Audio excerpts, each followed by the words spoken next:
ಬೀರ ಬೀರ ಬೀರ ಬೀರ ಬೀಸಾರ ಬೀ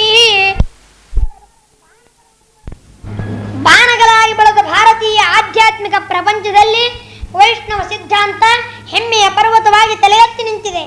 ಕಾಲಪ್ರಭಾವದಿಂದ ಮಧ್ಯಮತಕ್ಕೆ ಮುಸುಕು ಬಿಡೋದಾಗೆಲ್ಲ ಮಹಾನುಭಾವರು ಮೈಯೆತ್ತಿ ಬಂದು ಉದ್ಧರಿಸಿದ್ದಾರೆ. ಗೆಲುವಿನ ಗೋಪುರ ಕಟ್ಟಿದ್ದಾರೆ, ವೇದೋದ್ಧಾರ ಮಾಡಿದ್ದಾರೆ, ವೇದಾಂತ ತಿಳಿಸಿದ್ದಾರೆ, ತಾತ್ವಿಕ ಪಥ ತೋರಿಸಿದ್ದಾರೆ, ವಾಸ್ತವ ತತ್ವ ತಿಳಿಸಿದ್ದಾರೆ, ಜನರನ್ನು ಸಾತ್ವಿಕರನ್ನಾಗಿ ಮಾಡಿದ್ದಾರೆ. ಇಂತಹ ಪುಣ್ಯಪುರುಷರ ಜೀವನ ಪಾವನತಮವಾಗಿದೆ. ಈ ಮಾಲಿಕೆಯಲ್ಲಿ ಶ್ರೀಮತ್ ಸತ್ಯಜ್ಞಾನರು ಮಹತೋ ಮಹೀಯಾಂಸರು, ವಿದ್ವದ್ವರೀಯಾಂಸರು, ಇತಿಗಿರೀಯಾಂಸರು, ಪರಮಹಂಸಾವತಂಸರು, ಮಧ್ಯಮತದ ಜೀವಂತ ಪ್ರತೀಕರು, ಸಿದ್ಧಾಂತ ಸ್ವರೂಪರು, ತತ್ವಮೂರ್ತಿಗಳು, ಪಾವನ ಕೀರ್ತಿಗಳು, ಸುವರ್ತಿಗಳು, ಅನಾದಿ ಸಿದ್ಧ ವೈದಿಕ ಮತವನ್ನು ಆಸ್ತಿಕರ ತಲೆಯಲ್ಲಿ ಇಳಿಸಿ ಮನೆ ಮನೆಯಲ್ಲಿ ಉಳಿಸಿ ಸರ್ವರ ಹೃದಯದಲ್ಲಿ ನೆಲೆಸಿ ಅವರು ಶ್ರೀಹರಿಯನ್ನು ಒಲಿಸಲು ಕೈಗೊಂಡ ಕ್ರಮ, ಪಟ್ಟ ಶ್ರಮ, ಓಡಿಸಿದ ಭ್ರಮ, ತೋರಿಸಿದ ಪರಾಕ್ರಮ, ಅದು ತ್ರಿವಿಕ್ರಮ, ಉನ್ನತಿಯವರ ಕ್ರಮ, ಅಮರತ್ವದ ಪ್ರಕ್ರಮ. ಅದಕ್ಕಾಗಿ ಅವರು ವಹಿಸಿದ ಪಾತ್ರ, ಆರ್ಜಿದ ಕ್ಷೇತ್ರ, ತೋರಿಸಿದ ಪಾವಿತ್ರ್ಯ, ಮಾಡಿದ ಗರಿಮೆ, ತೋರಿದ ಮಹಿಮೆ, ಗೈದ ಮೇಲ್ಮೆ ಅಪಾರವಾಗಿವೆ. ಅವರ ನಡೆದ ನೆಲ ಪವಿತ್ರವಾಗುತ್ತಿತ್ತು, ನಿಂತ ನೆಲ ಕ್ಷೇತ್ರವಾಗುತ್ತಿತ್ತು, ಸ್ನಾನ ಮಾಡಿದ ಜಲ ತೀರ್ಥವಾಗುತ್ತಿತ್ತು, ಇಳಿದ ಮನೆ ಅನ್ನ ಛತ್ರವಾಗುತ್ತಿತ್ತು, ಉಳಿದ ಅಡಿಗೆ ಬಡಬಗ್ರ ಬೋಧನವಾಗುತ್ತಿತ್ತು, ಇಳಿದ ಊರು ವಿಶ್ವವಿದ್ಯಾಲಯವಾಗುತ್ತಿತ್ತು. ಅಲ್ಲಲ್ಲಿ ಛಾತ್ರ ತಂಡ, ಪಂಡಿತರ ಮಂಡಲಿ, ಭಕ್ತರ ಕೂಟ, ಪಾಮರ ಸಮುದಾಯ, ದೇವರ ಗಜರಾಜ, ಪೂಜೆಯ ಮಹಾಮಂಟಪ ಕನ್ಮನಗಳಿಗೆ ಮೋಹಕವು, ಹರ್ಷದಾಯಕವು, ಶುಚಿಕಾರಕವು, ಭಕ್ತಿ ಪ್ರಾಪಕವು, ಶುಭದಾಯಕವೂ ಆಗಿರುತ್ತಿತ್ತು. ಅವರು ನಡೆದಾಡಿದರೆ ಧರಣಿಯಲ್ಲಿ ತರಣೆ ಸಂಚರಿಸಿದಂತೆ ಕತ್ತಲೆ ತಳಗಿತ್ತುತ್ತಲಿದ್ದುದು. ಮಾಯಾವಾದಿಗಳು ಸೊಲ್ಲು ಗಲ್ಲುಗಳೆಲ್ಲ ಅಡಗುತ್ತಲಿದ್ದವು. ದೀನಹೀನರ ದಾರಿದ್ರ್ಯ ಹಿಂಗುತ್ತಲಿದ್ದಿತು. ಬಡ ಪಂಡಿತರ ಭಾಗ್ಯದ ಬಾಗಿಲು ತೆರೆಯುತ್ತಲಿದ್ದಿತು. ಓಡಿ ಹೋದ ಮನಃಶಾಂತಿ ದೊರೆಯುತ್ತಲಿದ್ದವು. ಬಾಳಿನ ಬಕಟುಗಳೆಲ್ಲ ಬಿಡಿಸಿ ಬಿಡುತ್ತಿದ್ದವು. ಅವರೊಂದು ನೆಮ್ಮದಿ ನೀಡು, ಭರವಸೆ ನೀ ಬೀಡು, ಶಾಂತಿಯ ಗೂಡು, ಮಹತ್ವದ ಮಾಡು. ಧ್ಯಾನರು ಅಸಾಮಾನ್ಯ ವ್ಯಕ್ತಿ, ದೈವಿಕ ಶಕ್ತಿ. ಅವರಲ್ಲಿ ಶ್ರಮದಮಾದಿ ಸಂಪತ್ತಿ, ಭಗವತ್ ಪ್ರಪತ್ತಿ, ವಿಷಯ ವಿರಕ್ತಿ, ನಿಶ್ಚಲ ವಿಷ್ಣು ಭಕ್ತಿ, ವೇದಾಂತಗಳಲ್ಲಿ ಸಂಪ್ರತಿಪತ್ತಿ, ಪಾಠ ಪ್ರವಚನ ಮಹಾಶಕ್ತಿ ಪರ್ಯಾಪ್ತವಾಗಿದ್ದವು. ಅವರ ಜೀವನ ಒಂದು ಮಹಾಘಟನೆ, ಮಹಾಕ್ರಾಂತಿಯ ಘಟ್ಟ, ಮಧ್ಯಮತದ ಸುವರ್ಣಯುಗ. ವೇದ ವಿರೋಧವಾದಿಗಳನ್ನು ತಮ್ಮ ನುಡಿಗೊಡಲಿನಿಂದ ಕಡಿದೊಗೆದು ವೇದ ಮಾತೆಯನ್ನು ಉದ್ಧರಿಸಿದ ಪ್ರಜ್ಞಾ ಭವಿಷ್ಯದವರಾಗಿದ್ದಾರೆ. ಇವರಿಲ್ಲದಿದ್ದರೆ ನಮ್ಮ ಸಮಾಜ ನಿರಾಧಾರೋ ಹಾರೋದಿಮಿ ಕಥಯ ಕೇಶಾಮಿಹ ಪುರಃ ಎನ್ನಬೇಕಾಗುತ್ತಿತ್ತು. ಅವರ ಜೀವನ ಒಂದು ಮಹಾಘಟನೆ, ಮಹಾಕ್ರಾಂತಿಯ ಶ್ರೀಹರಿಯ ಕರುಣೆ, ಗುರುಮಧ್ವರ ಆದೇಶ, ಭೂಲೋಕದ ಭಾಗ್ಯ ಕೂಡಿದಾಗ ಶ್ರೀ ಸತ್ಯಜ್ಞಾನರ ಅವತಾರ. ಈ ಜ್ಞಾನ ಸೂರ್ಯ ಹಂಗಿರ ಊಟಿ ಬಂದಾಗ, ತಿರುಗಿ ತೂರಿ ಬಂದಾಗ ಪಂಡಿತ ಪಾಮರ ತಾವರಗಳೆಲ್ಲ ಅರಳಿದವು, ಮಗಳ ಬಿಟ್ಟವು, ಮುಸುಕು ತೆಗೆದವು. ಅವರೊಂದು ಮಧ್ಯಮತದ ಮೇರೆಗಲ್ಲು, ಕತ್ತ ಪ್ರಪಂಚದ ಶಕಪುರುಷರು. ಮೈ ಮತದ ಮಾತಿನ ಮಂಜನ್ನು ಹರಿದು ಅಜ್ಞಾನದ ಇಬ್ಬನ್ನಿಯನ್ನು ಕರಿದು ಜ್ಞಾನಜ್ಯೋತಿಯ ಪ್ರಭೆ ಕೆಲ್ಲವರಿದು ಬೆಳಬರಿಯುವಂತೆ ಮಾಡಿದರು. ಗಂಗೆಯ ತಟದಲ್ಲೂ ಜ್ಞಾನಗಂಗೆಯನ್ನು ಹರಿಸಿದರು, ಭಕ್ತಿಯಿಂದ ಪೂಜಿಸಿದರು, ತತ್ವದಿಂದ ಎದುರಿಸಿದರು. ಅದೊಂದು ಮಹಾಘಟನೆ. ಮನೆ ಮಕ್ಕಳು ಮಡದೆ ಮಾರು ದನ ಕರುಗಳ ಮೇಲೆ ತುಳಸಿ ಪತ್ರವನ್ನಿಟ್ಟು ವೈರಾಗ್ಯ ನಿಧಿಗಳಾಗಿ ಆಶ್ರಮ ಸ್ವೀಕಾರ ಮಾಡಿದ ಸಂದರ್ಭ. ವರ್ಷ ಮಿಂಚಿಲ್ಲ, ಉತ್ತರಾಭದ್ರದ ದಿಗ್ವಿಜಯಕ್ಕೆ ಹೊರಟರು. ಪಂಡಿತರ ಮೇರು ಸ್ಥಳ ಕಾಶಿ, ಜಗದ್ವಿಖ್ಯಾತ ವಿದ್ವಾಂಸರ ತವರೂರು, ಪ್ರಖ್ಯಾತ ಪಂಡಿತರ ಆಗರ. ಇಂತಹ ವಾರಣಾಸಿಗೆ ಧ್ಯಾನರು ಆಗಮಿಸಿದರು.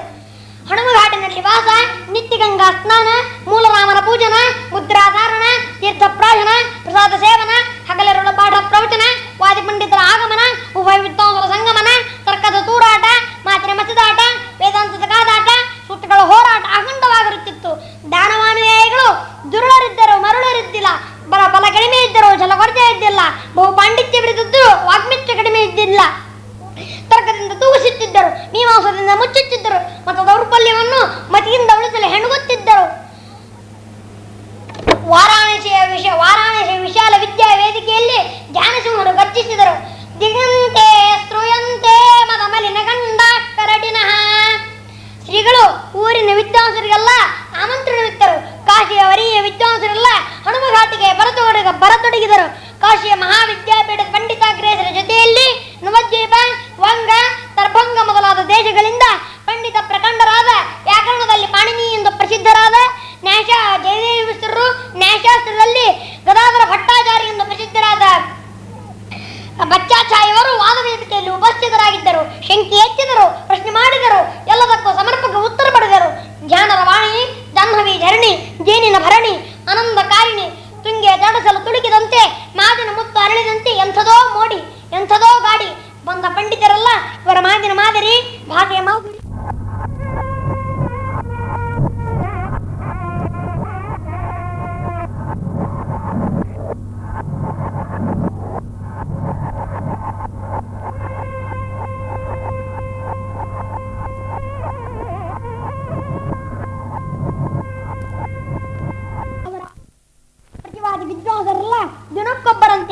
ಖಣಿಯಲ್ಲಿ ಇಳಿದು ಸೋತು ಜಯಪತ್ರ ನೀಡಿದರು.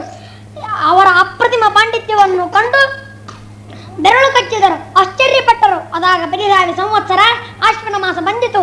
ಶ್ರೀಮಠದಲ್ಲಿ ನವರಾತ್ರಿ ಉತ್ಸವದ ಸಂಭ್ರಮ. ವಾದ ವೇದಿಕೆಯಲ್ಲಿ ಶ್ರೀಗಳ ಪರಾಕ್ರಮ ತುಂಬಿ ಹರಿಯುತ್ತಿತ್ತು. ಕಾಶಿ ವಿದ್ವಾಂಸರೆಲ್ಲ ಬಂದು ವಾದ ಹಾಕಿದರು, ದ್ವೈತದಿಂದ ಮೊಳಗಿಸಿದರು. ಧ್ಯಾನ ಶ್ರೀಗಳವರಲ್ಲಿ ವಾದಾವೇಶವು, ವಿಜಯೋಲ್ಲಾಸವು, ವಾಕ್ಯಾರ್ಥ ಉತ್ಸಾಹವು ಹೆಚ್ಚು. ನವರಾತ್ರಿ ಸರಸ್ವತಿ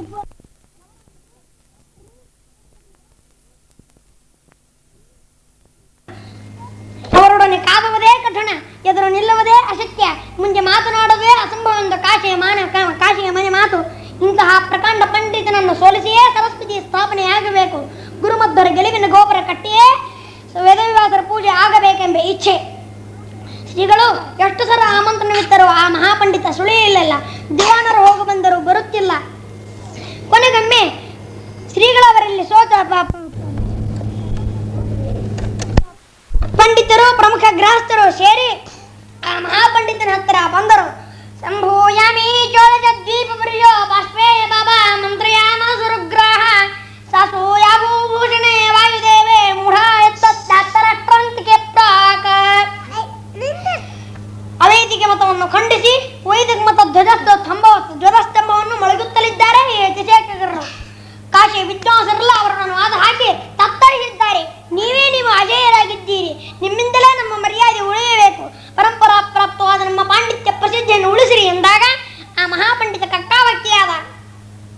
ಧ್ಯಾನರ ಪಾಂಡಿತ್ಯ, ವಾದ ವೈದುಷ್ಯ, ಗ್ರಂಥ ಸ್ಫೂರ್ತಿ, ತರ್ಕ ಕರ್ಕಶವಾದ ತೇಲಿ ಬುದ್ಧಿ, ಚಾಕಚಕ್ಯತೆ ಮೊದಲಾದ ಪ್ರಭಾವವನ್ನು ಅರಿತು ಆ ಮಹಾಪಂಡಿತರು ಹಿಂಜರಿದರು. ಮಠದ ಆಮಂತ್ರಣ, ಶ್ರೀಗಳ ಆಹ್ವಾನ, ಸ್ವಕೀಯರ ಪ್ರಾರ್ಥನೆ ಹಣದೆ ಮಣದೆ ಹೋದರೆ ಸೋಲು ಖಂಡಿತ. ತನ್ನ ಖ್ಯಾತಿ, ಕೀರ್ತಿ, ಗೌರವವೆಲ್ಲ ನೆಲಸಮಾನವಾಗುವೆಂಬ ಹೆದರಿಕೆ. ಅದಕ್ಕೊಂದು ಉಪಾಯ ಮಾಡಿದರು. ಸನ್ಯಾಸಿ ತತ್ರಾಪಿ ಪೀಠಾಧಿಪತಿಗಳೇ ಮಠಪೀಠಗಳ ಗೌರವ ಮುಖ್ಯ, ಅದರ ವಿರುದ್ಧ ವರ್ತಿಸುವುದಿಲ್ಲೆಂದು ಅರಿತ ಆ ಪಂಡಿತ ರಾಜ ನೀವೇ ನಿರ್ಬಂಧಿಸಿದ. ನಾವು ಕಾಶಿ ವಿದ್ವಾಂಸರ ಗದ್ದುಗೆ ಇದೆ, ನನಗೆ ಯತಿಗಳಾದ ನಿಮ್ಮ ಸಮಾನ ಆಸನ ಬೇಕು. ನನಗೂ ನನ್ನ ನೋಡಿದ ಶಿಷ್ಯರಿಗೂ ಇಷ್ಟು ಸಂಭಾವನೆಯಾಗಬೇಕು. ಯತಿಗಳಾದರೂ ನಾನು ನಿಮಗೆ ನಮಸ್ಕರಿಸುವುದಿಲ್ಲ. ಸಭೆಯಲ್ಲಿ ಮೇಣಿಯಿಂದ ಬರುವರು ನೆಲ ತುಳಿಯೇ ಎಂದು ಹೇಳಿ ಕಳಿಸಿದರು. ಧ್ಯಾನದಿಂದಲೇ ಬೇಡಿ ಎನ್ನಿಸಬೇಕೆಂಬ ಆಸೆ. ಆದರೆ ಧ್ಯಾನರೇನು ಸಾಮಾನ್ಯರೇ? ಮಠಗೌರವಕ್ಕಿಂತಲೂ ಮತಗೌರವ ಮಿಗಿಲು. ತತ್ತ ಪ್ರತಿಷ್ಠೆ ಎದುರು ಆತ್ಮ ಪ್ರತಿಷ್ಠೆ ಗೌರವೆಂದರು. ಅಂದೇ ಸಾಯಂಕಾಲ ವಾಕ್ಯಾರ್ಥವೆಂದರು. ಟೌನ್ ಹಾಲಿನಲ್ಲಿ ಆಶ್ವಿನ ಶುದ್ಧ ಷಷ್ಠಿ ಸಭೆ. ಸಂಜೆ ನೆರೆಯಿತು. 2 ದಿಗ್ಗಜಗಳು ತಾಗಿ ತಿಕ್ಕಿ ಎದುರಿಸಿ ಗಂಡನ ಮಂಡನ ಮಾಡುವುದನ್ನು ನೋಡಲಿಕ್ಕೆ ಜನ ನೆರೆಯಿತು. ಬೌದ್ಧಿಕ ಮಟ್ಟದಲ್ಲಿ ಭೂತಲ ಬೃಹಸ್ಪತಿಗಳಿಬ್ಬರು. ಯುಕ್ತಿ ಪ್ರಯುಕ್ತಿಗಳ ಎಸೆದಾಟ, ಮಾತಿನ ಮಸಿದಾಟ, ತರ್ಕಗಳ ತೂರಾಟ, ಕೋಟಿಕ್ರಮಗಳ ಏರಾಟಗಳನ್ನು ಕಣ್ತುಂಬ ನೋಡಿ ಕಿಮಿತಂಬ ಕೇಳಲು ಸ್ವತಃ ಕಾಶಿರಾಜನೇ ಬಂದು ಕುಳಿತಿದ್ದನು. ವಿಶಾಲ ವೇದಿಕೆಯಲ್ಲಿ 2 ಉನ್ನತವಾದ ಆಸನಗಳು ಸಮಾನವಾಗಿವೆ. ಒಂದರಲ್ಲಿ ಸತ್ಯಜ್ಞಾನರು ವಿರಾಜಮಾನರಾಗಿದ್ದಾರೆ, ಇನ್ನೊಂದು ಆ ರುದ್ರಾವತಾರಿಗಾಗಿ ಮೀಸಲಾಗಿ ಇಟ್ಟಿದ್ದಾರೆ. ಎಲ್ಲ ಪಂಡಿತರು ಬಂದರು. ಕೂಡಲೇ ಹರ ಹರ ಮಹಾದೇವ ಎಂಬ ಕೂಗು ಕೇಳಿತು. ಜೈ ಜಯಕಾರದ ಕೋಲಾಹಲ ಭೋರ್ಗರೆಯಿತು. ಜನ ನೋಡಿತು. ಭಾರೀ ಶಾಲ ಹೊತ್ತ ಕಾಶಿಯ ಪಂಡಿತರ ತಂಡ ಬರುತ್ತಿತ್ತು. ಮಧ್ಯದಲ್ಲಿ ಮೇಣೆ ಬೋಯಿಗಳು ಹೊತ್ತಿದ್ದರು. ಮೇಣೆಯಲ್ಲಿ ಆ ಮಹಾಪಂಡಿತ. ಮೇಣೆಯು ಆಸನ ಬಳಿ ಬಂದಿತು. ಇನ್ನು ಮೇಣೆಯಿಂದ ಇಳಿದು ಆಸನ ಬೇರಬೇಕು. ಆದರೆ ಆ ಪಂಡಿತನಿಗೆ ಕುತೂಹಲ. ತನ್ನೆಲ್ಲ ನಿಯಮ ನಿರ್ಬಂಧಗಳಿಗೆ ಒಪ್ಪಿದ ತತ್ತ ಮೂರ್ತಿಗಳು ಯಾರು? ಇಂತಹ ಹರಿಜಗದ್ಗುರುಗಳು ಎಂದು ಪಕ್ಕದ ಮೇಣೆ ತಿಳುಬರದೆ ಸರಿದನು. ಅಬ್ಬಾ, ಕಣ್ಣು ಕುಕ್ಕಿದವು. ಅದೇನು ದಿವ್ಯ ತೇಜಸ್ಸು, ಮುಖದ ವರ್ಚಸ್ಸು ಅರಿಮುಚ್ಚಿದೆ.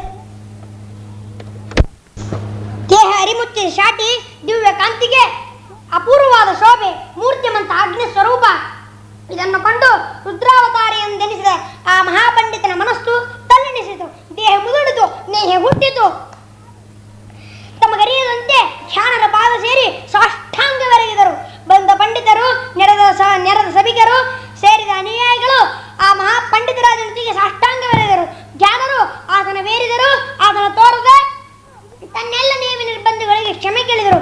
ಇದೇ ಧ್ಯಾನ ಗುರುವಿನ ದರ್ಶನದ ಮಹಾಲಾಭ, ಪುಣ್ಯ ಪ್ರಭಾವ. ವಾಕ್ಯಾರ್ಥ ಪ್ರಾರಂಭವಾಯಿತು. ಧ್ಯಾನರ ಮಾತಿನ ಹಿಡಿತ, ಭಾವಬಂಧ, ಯುಕ್ತಿಯ ಮೆಲುಕು, ಶಾಸ್ತ್ರದ ತಳಕು, ತರ್ಕದ ತಿರುವಿನಲ್ಲಿ ಆ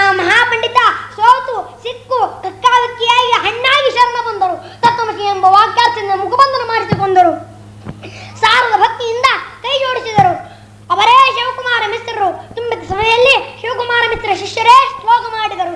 ನನ್ನ ಶಿಕ್ಷಕವನ್ನು ಮುಗಿಸುತ್ತೇನೆ.